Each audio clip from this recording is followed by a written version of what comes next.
Ok, a paz do Senhor para todos, você internauta que está aí nos acompanhando. Hoje estamos excepcionalmente começando o nosso programa bem mais tarde, porque tivemos aí uma dificuldade técnica, mas a gente conseguiu, a técnica aqui, o pessoal da técnica conseguiu resolver. E vamos começar mais uma edição do Culto Racional. Esse é um programa que tem uma motivação importante de trazer discussões à luz da Palavra de Deus sobre temas diversos, né? E temas, particularmente, aqueles temas que muitas vezes não são discutidos nas comunidades cristãs com tanta liberdade, e temas que afetam diretamente a fé, e por isso nós trazemos sempre aqui temas dessa magnitude. Muito bem, já há algumas semanas estamos discutindo aqui uma questão importante, que começamos a falar, né, sobre o casamento gay, sobre o que a Palavra de Deus diz sobre isso, falamos sobre homofobia, chegamos até a abordar com veemência, afirmando que a homofobia é pecado, porque não podemos tratar uma pessoa que tem uma opção sexual diferente dos heterossexuais como se ela fosse uma pessoa menor, né, uma pessoa inferior, e, portanto, maltratá-la, lhe retirar seus direitos. Então, nós estamos aí defendendo a cidadania, né, a cidadania de todo brasileiro. Mas nós também argumentamos que a prática homossexual, pelo que está revelado nas Escrituras, ela constitui-se pecado, ela está na lista dos pecados, né, da humanidade. E não podemos não dizer isto, mas dizer isto não implica em maltratar o homossexual, né? Bom, então, já há algumas semanas estamos discutindo essa questão à luz da Palavra de Deus e discutindo diversos aspectos, né, sobre isso. E chegou nas nossas mãos um documento que mostra um ilícito, uma prática ilícita do movimento gay. E a gente está apresentando aqui, discutindo esse documento para você, porque a imprensa não está mostrando isso, mas é um documento que está sendo levado para as autoridades, e esse documento foi um jornalista importante chamado Júlio Severo, que fez esse documento e expôs aí na internet. A gente está só discutindo esse documento por uma questão de justiça, né? Questão de justiça, porque entendemos que quando ocorre Primeiro, que nós amamos a justiça, né? Segundo, que quando acontece qualquer coisa envolvendo um religioso, católico, protestante, espírita, umbandista, o que for, que fere os interesses, né, de ativistas gay, então, por menor que seja a coisa, a imprensa toma conta, aquele Deus nos acuda e vamos processar, etc. Mas a gente vai ver hoje, eu vou dar continuidade à discussão desse documento, a gente vai ver que entre os ativistas gay parece que houve uma prática aí de lesar o erário, né? Através do programa Brasil Sem Fronteira. Esse documento ele mostra isso, mostra como as ONGs que defendem os interesses aí dos homossexuais, gays, lésbicas, travestis, transexuais, etc., como essas organizações beberam, né, e estão ainda bebendo do dinheiro público, e em muitos casos está havendo práticas ilícitas em termos, né, dos editais, etc. Esse documento denuncia, e nós estamos mostrando aqui para uma questão de justiça. E o tema hoje é a gente falar sobre o que é que Jesus acha, né, da justiça. Mas eu quero convidar você para nós fazermos uma oração. Nós sempre começamos o nosso programa com oração. Não quer dizer que não estamos orando antes, né, para Deus abençoar as nossas vidas. Mas oremos. Senhor nosso Deus, bendito, exaltado é teu nome, Senhor. Nós estamos diante da tua presença honramos a Ti, a Tua palavra. Estamos aqui porque nós amamos a Tua obra, Senhor, e porque queremos ser obedientes a Ti, Senhor. Agradecemos a oportunidade de mais uma edição desse programa Culto Racional e que esse programa possa ser, Senhor, esclarecedor para o nosso ouvinte, que ele seja abençoado, que o nosso ouvinte e sua família, onde estiverem, que sejam abençoados com a Tua presença, Senhor, que a Tua palavra possa alcançar os seus corações. Eu rogo ao Santo Espírito que o Senhor abençoe a cada pessoa que está nos ouvindo, que elas possam entender a Tua palavra, Senhor, e que o Senhor fale profundamente nos seus corações, nos nossos corações, ó Senhor, e que possamos aprender de Ti e que possamos nos converter à Tua palavra, Pai. Portanto, agradecemos por tudo e seja conosco a nossa oração, em nome de Jesus. Amém. Ok, quero também convidar a você que tem uma Bíblia aí perto de você, ou mesmo na internet, você pode abrir, né, Bíblia online, Mateus capítulo 5, versículos 17 em diante. Vou ler alguns versículos. Estes versículos fazem parte do famoso Sermão do Monte, né, onde a sabedoria de Deus, né, Jesus fala sabedoria maravilhosa de Deus, né, dá muitos conselhos aos homens. E nós vamos ler aqui nesse texto, Jesus fala algo sobre o que ele pensa da justiça, né? Porque estamos tratando de tema correlacionado com a justiça. Então ele diz assim, existia uma discussão, né, sobre a lei judaica, né, a lei mosaica, que Deus havia revelado, né, para Moisés lá no Monte Sinai, essa lei que perdurou aí, até hoje ainda perdura, tá? E havia a proposta de Cristo. E a pergunta era, Cristo estava contra ou a favor da lei que o seu próprio Pai tinha revelado? E nessa época existia um grupo chamado de fariseus. Os fariseus, é importante que a gente esclareça quem eram os fariseus. Quando a nação de Israel tornava-se cativa desde o passado da nação, é só olhar a história dos hebreus, né? E mesmo cativa, quando o seu opressor permitia a prática da sua religião, os fariseus, e mesmo se não permitisse, né? Mas eu digo permitia porque eles permitiam construir as mesquitas, etc. E os fariseus eram um grupo. O judaísmo era dividido em diversas facções, né? Saduceus, fariseus, zelotes, diversos, né? Herodianos em épocas diferentes, mas os fariseus e os saduceus eram grupos, digamos assim, majoritários e mais importantes. Os fariseus, particularmente, eram aquele grupo, formavam um grupo de homens zelosos pela lei. Então, eram eles que estavam sempre, enquanto Israel estava cativo em nações ímpias, pagãs, os fariseus estavam levantando a bandeira da lei. Olha, não podemos nos afastar da lei. Então, eram homens extremamente zelosos e eles eram vistos pelo povo, né, aos olhos do povo. Os fariseus eram vistos como homens justos, né, aos olhos do povo. E Jesus, inclusive, falou em 23 desse mesmo livro, capítulo 23, versículo 28, que a gente vai ver. Então, eram homens que estavam ali naquela sociedade e eram respeitadíssimos, né, por serem zelosos da lei. Só que o sistema religioso, parte lá do judaísmo, havia se corrompido completamente junto ao governo, nessa época aqui de Roma, ao Império Romano, que estava dominando, né, Israel nessa época. E entre eles muitos fariseus corrompidos, não só corrompidos junto ao governo, uma prostituição política, mas também muitos se tornaram hipócritas, e sempre aconteceu isso na história, né? Praticando, falando uma coisa, pregando uma coisa e praticando uma outra.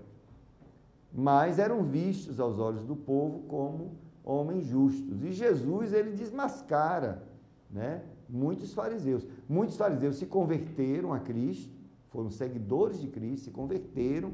Você vai ver em Atos, quando a igreja primitiva ela toma um corpo, uma forma. Tiago era o bispo, vamos dizer assim, da igreja em Jerusalém, a igreja primitiva, mas ele era cercado de lideranças que eram fariseus que haviam se convertido, mas ainda estavam assim, puxando a brasa lá para a lei. Por isso que houve aquela controvérsia, né, de impor aos gentios, que os gentios tinham que, uma vez que aceitaram Jesus, ainda tinham que cumprir a lei, né? E aí é onde tem aquele primeiro e único concílio que já houve, que o Espírito de Deus dirigiu, da história do cristianismo, que acontece em Atos, capítulo 15, onde tinha Tiago presidindo a igreja da época, pressionado pelos fariseus convertidos, e Paulo agora aparece, né, como o defensor, né, da fé entre os gentios, né, justificação pela fé, etc, etc. Então, é só para mostrar que os fariseus tiveram muita participação na história de Israel e também na história da igreja. Pelo menos no início dela, os fariseus tiveram uma importância significativa. Muito bem. E aqui esse texto, Jesus está diante dessa dificuldade, né, da questão da lei, porque os homens, aqueles que entendiam que os fariseus defendiam a lei, viam também os fariseus falando da lei e descumprindo aquilo que a lei dizia, né? E Jesus diz assim, versículo 17, não cuideis que vim destruir a lei ou os profetas, não vim abrogar, mas cumprir. Tanto que Jesus cumpriu toda a lei, né? Porque em verdade vos digo que até que o céu e a terra passem, nem um jota ou um tio se omitirá da lei, sem que tudo seja cumprido. Qualquer, pois, que violar um destes mais pequenos mandamentos, e assim ensinar aos homens, será chamado o menor no reino dos céus. Aquele, porém, que os cumprir e ensinar, será chamado grande no reino dos céus. Porque vos digo que, se a vossa justiça não exceder a dos escribas e fariseus, de modo nenhum entrareis no reino dos céus. Então, esse é o padrão que Cristo estabeleceu. Então, você tinha fariseus que não matavam, é só ver Mateus 5, 21, né? Não roubavam, não diziam falso testemunho, não adulteravam, não perjuravam, quer dizer, eram homens que estavam muito próximos do cumprimento da lei, vamos dizer assim. Só que, e a Bíblia diz que eles faziam tudo como os antigos ensinavam, tá? Só que Jesus disse que mesmo fazendo isto, conforme os escribas e fariseus ensinam, jamais entrariam no reino dos céus. Porque é o que ele acabou de dizer. Se a vossa justiça não exceder a justiça dos escribas e fariseus, observe que os escribas e fariseus estavam cumprindo, pelo menos dentro daquele contexto que Jesus estava falando, aqueles homens estavam, né, no limite ali, não matavam, não roubavam, etc. Aquilo que vamos dizer, os 10 mandamentos, né? Aí não está incluído os pecados das intenções, né? Aí é quando Jesus aparece e mostra o padrão, né, da nova aliança. O fato de Deus, na nova aliança, né, ele transformar o homem no seu interior por causa do novo nascimento, que a gente vai discutir. Então, o Espírito de Deus vem morar na vida do homem que se converte. Então, é uma transformação que Deus faz de dentro para fora. E isso restaura o homem no seu caráter, na sua maneira de pensar, porque o Espírito de Deus vem para a vida daquele homem que aceitou Jesus como Salvador, que se arrependeu dos seus pecados, reconheceu Jesus como seu Senhor.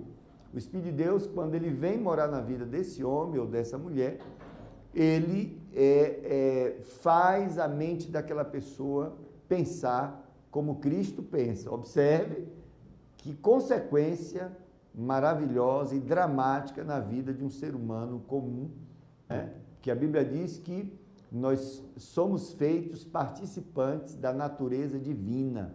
Isso está escrito em 2 Pedro, capítulo 1, versículo 3 e 4, tá? E o fato do Espírito de Deus estar na vida do homem convertido, do homem que nasceu de novo, implica a pessoa divina na sua vida e, portanto, uma transferência de natureza. Nós continuamos com a natureza pecaminosa, nenhum homem, né, se livra dela enquanto não morrer, mas nós temos, por outro lado, uma natureza que vem de Deus. E é através dessa natureza que vem de Deus que nós podemos fazer a vontade de Deus, tanto no nível de obras, palavras, pensamentos, observe. Então, o padrão da nova aliança que Deus faz com os homens, não a velha aliança lá do Antigo Testamento, o padrão é altíssimo. Você vai dizer, mas como é que eu consigo fazer um negócio desse? Sozinho não conseguimos. O mérito não é nosso. É o poder da graça de Jesus Cristo em nossas vidas. A Bíblia fala, o apóstolo Paulo, usado pelo Espírito de Deus, Romanos capítulo 6, versículo 14, ele disse, o pecado não tem mais domínio sobre vocês, não vai conseguir mais controlar vocês, o império do pecado que antes era na sua vida. Sabe por quê? Porque agora você não está mais debaixo da lei, mas agora debaixo da graça. É a graça do Senhor Jesus, o poder da sua graça, que nos habilita a fazermos a vontade de Deus. Não é mérito nosso, mas é um poder que emana da cruz e da ressurreição de Jesus na vida daqueles que creem. Aqueles que creem têm esse poder da graça manifestado em sua vida, e é por causa desse poder que nós escapamos do domínio do pecado. Não quer dizer que o novo nascido, ele não peque, mas pecar para ele é um acidente, não é uma prática diária. Ele está livre por causa da graça que o libertou. Essa é a justiça de Deus. Então Deus, quando o homem, miserável pecador, inimigo de Deus e dos ideais de Deus, só vive dando as costas para Deus, só se interessa por Deus quando acontece um problema. Ai, meu Deus, mas não quer conta com ele, quer conta com os seus próprios interesses. Isso é fruto da natureza pecaminosa, que herdamos lá de Adão. Mas quando esse homem ainda tenta, com as suas obras, né, se justificar. Mas a Bíblia diz que as nossas obras, diante da justiça de Deus, a nossa justiça, como essa justiça aí dos fariseus, dos escribas e fariseus, é trapo de imundície diante da justiça perfeita e santa do Senhor. Então, o que seria a justiça maior do que a justiça dos escribas e fariseus? Porque Jesus disse, se a vossa justiça não exceder, não for maior do que essa justiça desses fulanos aí, que estão tentando cumprir a lei, então vocês não podem herdar ou entrar no reino de Deus. E que justiça é essa?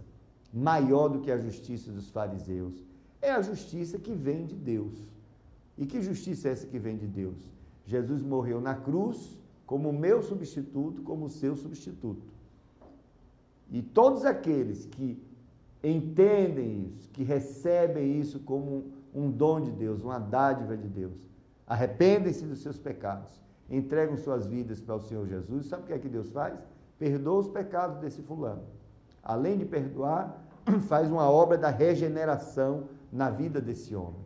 Por isso que a fé verdadeira é uma fé que transforma o caráter. Não transforma de uma vez, mas é um processo que as pessoas vão crescendo em espiritualidade. Nós herdamos isso em Cristo. Aí, além de perdoar os pecados, além de escrever o nome do fulano lá no livro da vida, que vai ser aberto no juízo final, todos aqueles que não tiverem o nome escrito no livro da vida serão lançados no lago de fogo.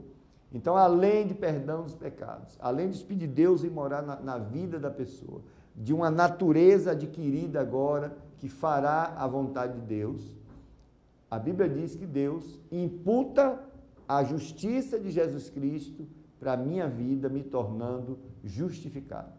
Sendo, pois, justificados pela fé, temos paz com Deus por nosso Senhor Jesus Cristo.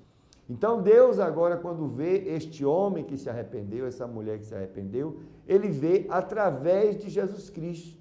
E se ele vê através de Jesus Cristo, ele vê a justiça de Jesus Cristo implantada, impregnada, associada, imputada a esta pessoa. Então, ele vê essa pessoa justificada. Não por causa da justiçazinha dele, mas por causa da justiça do próprio Cristo que Deus imputou. O verbo imputar é pouco usado na linguagem moderna, né? É um verbo que significa o seguinte: imputar algo a alguém é atribuir a esta pessoa algo que não é dela. Então o Senhor imputou a mim a justiça de Jesus Cristo. E quando Deus me vê, Ele me vê justo, não por causa da minha justiça, mas por causa da justiça que o próprio Deus, de Jesus, que atribuiu à minha vida. Ele me vê inculpável, inocente diante dele. Por que inocente? Porque os meus pecados, Jesus assumiu como se fosse dele. Foi punido, ele pagou o preço do pecado. Não há mais condenação para a minha vida, do sentido legal diante de Deus, né? No sentido judicial. É claro que nós pecamos, né? No nosso dia a dia aí. Mas uma coisa é um pecador, né, justificado por Deus, e outra coisa é um pecador que não está nem aí para a justiça de Deus. A Bíblia diz que eu só consigo exceder a justiça dos fariseus e dos escribas dos fariseus com a justiça de Deus na minha vida. Bom, então isso é algo importantíssimo. Jesus, ele ensinou isso porque ele sabia que diante de Deus é impossível ao homem salvar-se através das suas próprias obras, tá? Então, é a justiça de Deus. Então, para entrar no reino de Deus, é necessário nascer de novo. Jesus falou isso para um fariseu importante. Ele era um príncipe entre os judeus, religioso, chamado Nicodemos, né? Nicodemos conhecia a lei, e Nicodemos foi conversar com Jesus. Jesus disse: se você não nascer de novo, você não pode herdar o reino de Deus. E ele não entendia, ele era um religioso, mas não entendia o que significava nascer de novo. E aí Jesus foi explicando: nascer do Espírito Santo. Você tem que se arrepender dos seus pecados, para que o sangue de Jesus lave o seu coração e o Espírito de Deus venha nascer, venha morar na sua vida. Esse é um processo que se chama novo nascimento, tá? Que todo homem e toda mulher precisa entender. Bom, isso é uma reflexão, né, sobre a questão da justiça de Jesus Cristo, e nós prometemos estar trazendo aqui essa questão desse documento, tá? Pode jogar na tela aí, por gentileza, a questão do documento. A gente está com um problema deu um problema aqui na transmissão, então a gente está filmando a tela do computador, não deu para... Então, esse é um documento, está sendo entregue às autoridades, chamado Denúncia contra Abusos e Ilícitos do Movimento Homossexual Brasileiro. Nós estamos mostrando isso aqui por uma questão de justiça mesmo, tá? Uma questão de cidadania. E Programa Brasil Sem Fronteira, nós vimos na semana passada, começamos a apresentar esse documento, pode trazer para mim, começamos a apresentar esse documento, é um documento denúncia contra uma certa prática que aconteceu aí, financeira, do documento, ou do movimento gay. O Programa Brasil Sem Fronteira, BSH, tá?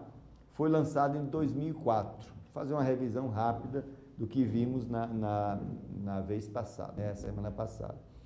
E a sociedade civil, né, foi representada, segundo os documentos, pela ABGLT, Associação Brasileira de Gays, Lésbicas, Travestis e Transsexuais, né?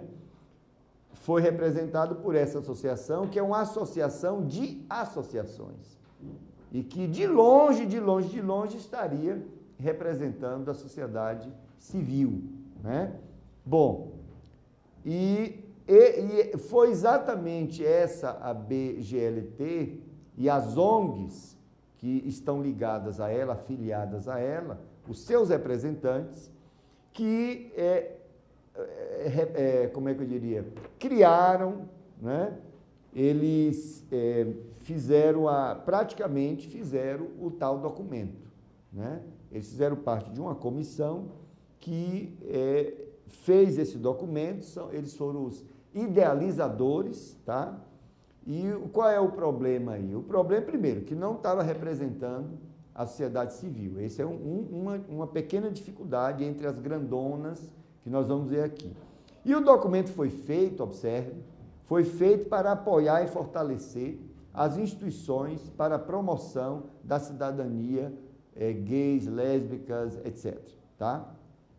O documento foi feito, o programa também foi feito para capacitação de pessoas nessa área, para fortalecer as instituições, né, que promovem a cidadania, né, a cidadania gay, para disseminação de informação, tudo que for necessário para disseminar a informação, distribuir a informação sobre esse tema, tem dinheiro para isso, troca de experiências entre países, né, nesse tema, e a influência direta no Mercosul, está escrito no documento, nós vimos aqui semana passada, tá? Bom, e assim vai. E o documento, segundo a denúncia, né, do Júlio Severo, o documento do programa Brasil Sem Homofobia, ele comete ato lesivo, observe, à moralidade administrativa, em termos de país, né? Ele é ofensivo ao princípio constitucional da impessoalidade, né? Esse é um princípio constitucional que garante que as ações do governo, que está ali embebido, né, administrando o dinheiro do povo, né, o dinheiro dos contribuintes, essas ações não podem ser para beneficiar pessoa nenhuma, né? Em linhas gerais é isso, esse é o princípio da impessoalidade. O Estado não pode se mover na direção de beneficiar um fulano, em termos de instituições. Bom, e segundo o Júlio Severo, é um documento causador de danos ao erário, portanto, que causa prejuízo financeiro ao país. Então, esse é o documento, está disponível lá na internet, você pode colocar o nome, né? Denúncia contra abuso ilícito do movimento homossexual brasileiro, o documento vai aparecer lá. Um documento seguro, você não pode imprimir, né? Você só pode ler na tela. Você não pode copiar, porque para ter exatamente essa segurança e legitimidade. E o que o documento mostra, de uma forma geral, é que os idealizadores desse programa, que foram essas entidades, tá? Eles são os beneficiários no final. Isso é uma coisa horrível. Vamos lá para o... Eu vou mostrar aqui o quadro 1, né? Opa. Observe, no quadro 1, você tem 2, 4, 6, 8, 10, 12, 14, 16, 18, 19, quase 20 instituições que estavam, observe, as instituições que estavam na programação, ou melhor, na idealização do programa, elas mesmas concorrem, observe, porque conhecem as leis, concorreram e conseguiram captar recursos para os seus próprios interesses. Como é que pode um negócio desse? As mesmas pessoas que criam, né, o tal programa, que vai publicar editais com leis que elas mesmas, com regras, né, que elas mesmas pensaram, elas concorrem e ganham e captam recursos. Isso não pode acontecer. Não pode acontecer em lugar nenhum. Isso não acontece e nem pode acontecer em lugar nenhum.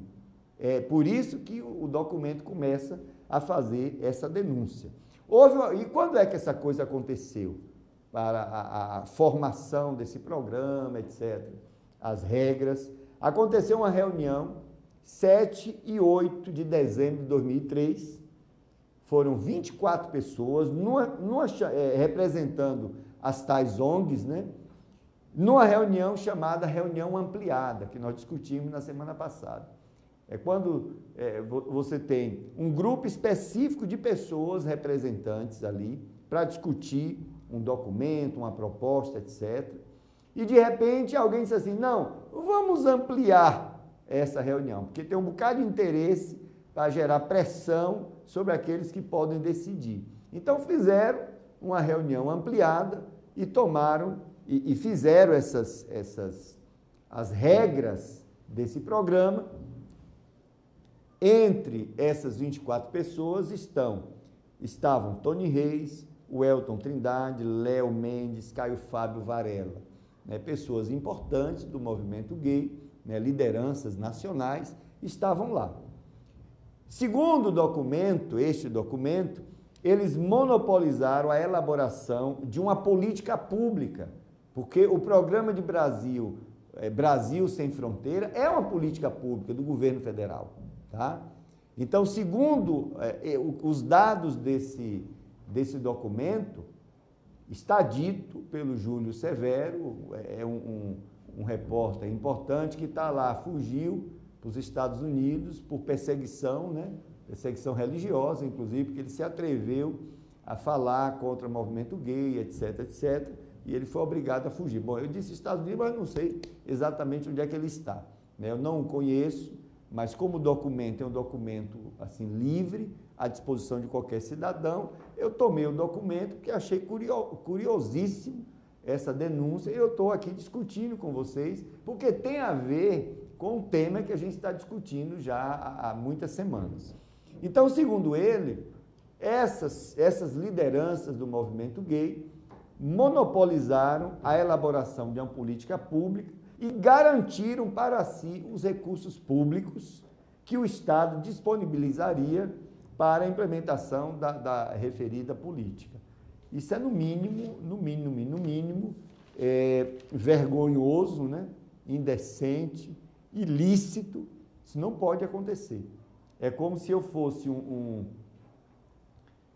formasse um grupo de pesquisadores para a gente fazer um programa de pesquisa para a Bahia, né? O governo me chama e agora eu vou fazer regras que eu sei que o meu grupo de pesquisa tem competência, né, para concorrer e ganhar, então eu faria regras ali apropriadas para beneficiar o meu grupo e todo o estado da Bahia ser lesado, entendeu? Todos aqueles grupos que não tivessem, ainda que tivessem, digamos assim, a dignidade, o mérito, etc., o mérito profissional, científico, mas não teriam certas regras que eu estabeleci, então eles não poderiam concorrer. Então, praticamente, o recurso público que estaria saindo do dinheiro, dos impostos do povo baiano, estariam vindo direto para a minha instituição, né? Porque eu fui beneficiado, eu monopolizei a tal política pública de ciência, etc. Então, é mais ou menos isso que está se tentando dizer, se tentando denunciar.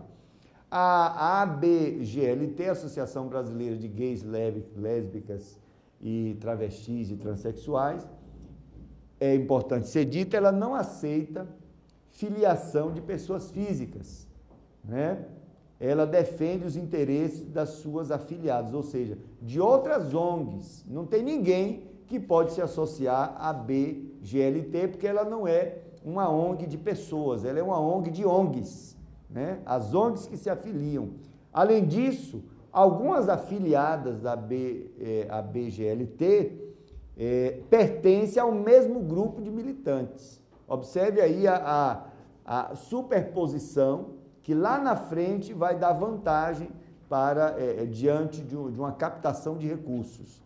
Preste atenção no que está sendo dito. Então, segundo o documento, é um exemplo cabal do mecanismo oligárquico, né? Concentrador e centralizador, por meio do qual a BGLT opera no Brasil há mais de 20 anos. E o documento está, segundo está dito aqui, o documento ele está denunciando isso. Bom, Observe, a ABGLT, o Grupo Dignidade, o CEPAC, a PPAD e o IBDSEX possuem o mesmo endereço, né? A gente pode olhar aqui, traga para mim, você vai ver essa superposição, tá?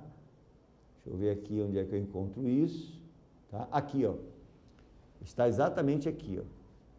O mesmo endereço, Avenida Marechal Floriano Peixoto, 366, deixa eu subir mais um pouquinho, 366, conjunto número 42 e 43, edifício Monte Carlo, Centro, Curitiba, PR, etc.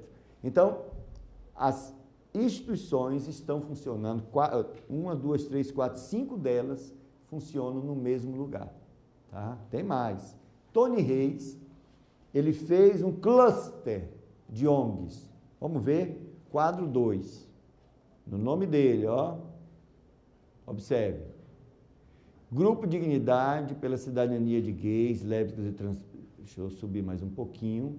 Ó, 1, 2, 3, 4, 5, né? São 5 instituições, tá? Que a Receita Federal, você pode ver ali, ó, ainda de acordo com a Receita Federal, todas as ONGs do cluster de Tony Reis foram fundadas na década de 90. Quer dizer, em 10 anos eles fundaram 1, 2, 3, 4, 5 instituições, exceto a IBSEX, né, IBDSEX. Então, esse quadro ele está mostrando isso, né? É uma instituição formada atrás da outra, de uma mesma pessoa. Qual é o interesse disso? Não é porque há um programa Brasil Sem Homofobia, eu vou criar diversas instituições para de lá, né, captar recursos. Essa é uma questão importante. Recursos através de editais que eu, que sou o diretor, presidente, consultor dessas instituições, eu fiz parte do grupo, né, que pensou as regras do edital. Então, isso é no mínimo aí, no mínimo, né, indecente. Então, ele fez esse cluster, segundo o documento, e é o quadro 2 que eu estou mostrando, e registrou, inclusive, na rede mundial de computadores, os sites da ABGLT, do CEPAC, do Grupo Dignidade, no nome dele. Vamos ver o quadro 3, ó. Ali, ó, quadro 3. Olha essa coluna aqui, essa coluna, tá? Responsável, Antônio Luiz Martins dos Reis, Antônio Luiz Martins dos Reis, Antônio Luiz Martins dos Reis, que é Tony Reis, tá? Ele, aqui estão os sites, tá? Os sites dessas instituições, tá? Que foram feitos todos no nome dele. Então, está mostrando aí, né, essa proliferação de entidades no nome de uma única pessoa para concorrer, né, a recursos do erário. Bom, ele aparece, por outro lado, como presidente da ABGLT, aparece como diretor do Grupo Dignidade, consultor do CEPAC, diretor do ABDSEX. Dependendo do projeto, é uma multidão de projetos. Há projeto que ele aparece como consultor, outro projeto ele aparece como presidente.